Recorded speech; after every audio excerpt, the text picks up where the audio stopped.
Intégral Placement, l'émission 100% placement sur BFM Business. Et on continue à parler placement et on vous offre une piste ce matin du côté de l'outre-mer. Jérôme Deveau est avec nous. Bonjour Jérôme. Bonjour. Merci de nous avoir rejoints. Vous êtes directeur chez Interinvest. Et avec vous, on va évoquer le Girardin, avec d'abord peut-être une petite fiche d'identité, parce que tout le monde n'est peut-être pas très au point sur les différents produits. Qu'est-ce que le Girardin ? Alors, le dispositif Girardin est un dispositif qui date de 2003, donc il y a quand même 10 ans d'antériorité, et qui vise à soutenir l'économie des DOM et des TOM, donc de nos départements et collectivités d'outre-mer, en faisant appel aux investisseurs privés, que ce soit les contribuables soumis à l'impôt sur le revenu ou les personnes morales, les sociétés qui sont soumises à l'impôt sur les sociétés, qui vont participer au financement d'opérations industrielles ou de programmes immobiliers, notamment en logement social, et qui en contrepartie vont bénéficier d'un avantage fiscal.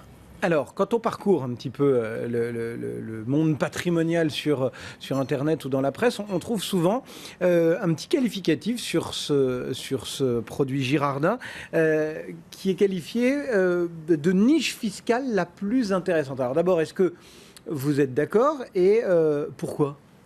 Bien sûr, je suis d'accord puisque c'est un produit que l'on pousse énormément.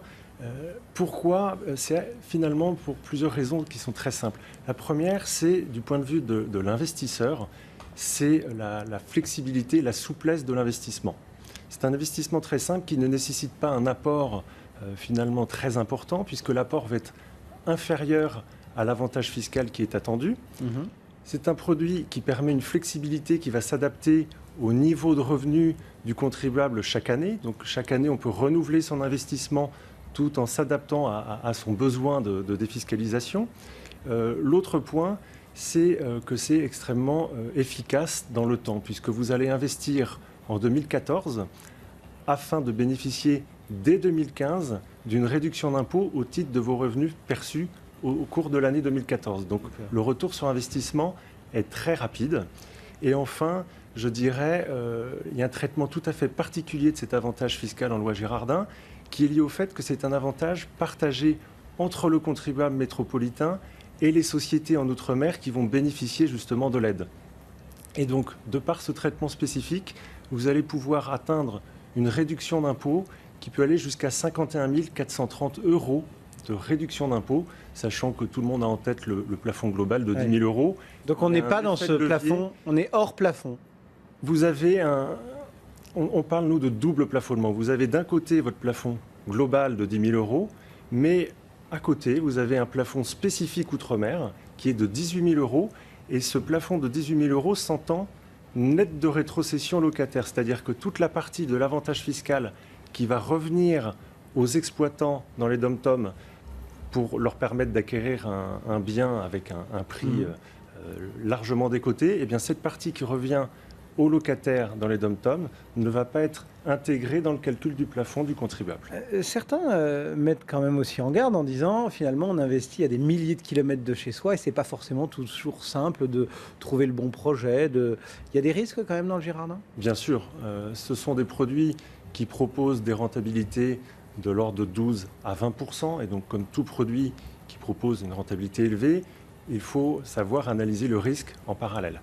Et il est tout à fait vrai que de Paris, il est strictement impossible d'imaginer structurer une opération de financement à quelques milliers de kilomètres, que ce soit dans les Antilles, à La Réunion ou dans le Pacifique, en Nouvelle-Calédonie ou Polynésie.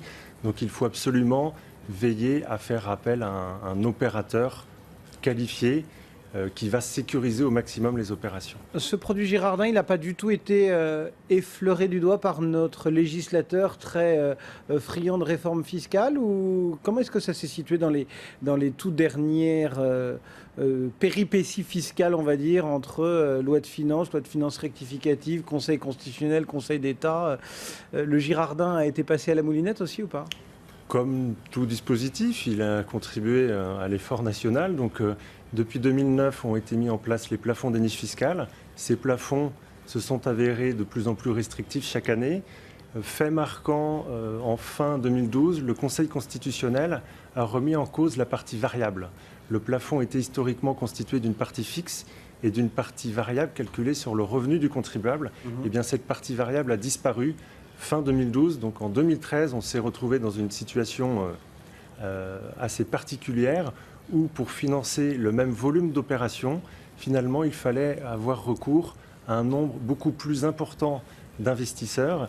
Et Interinvest a réussi à recruter plus de 55% de nouveaux clients pour permettre de financer le même volume d'opérations dans les dom-toms.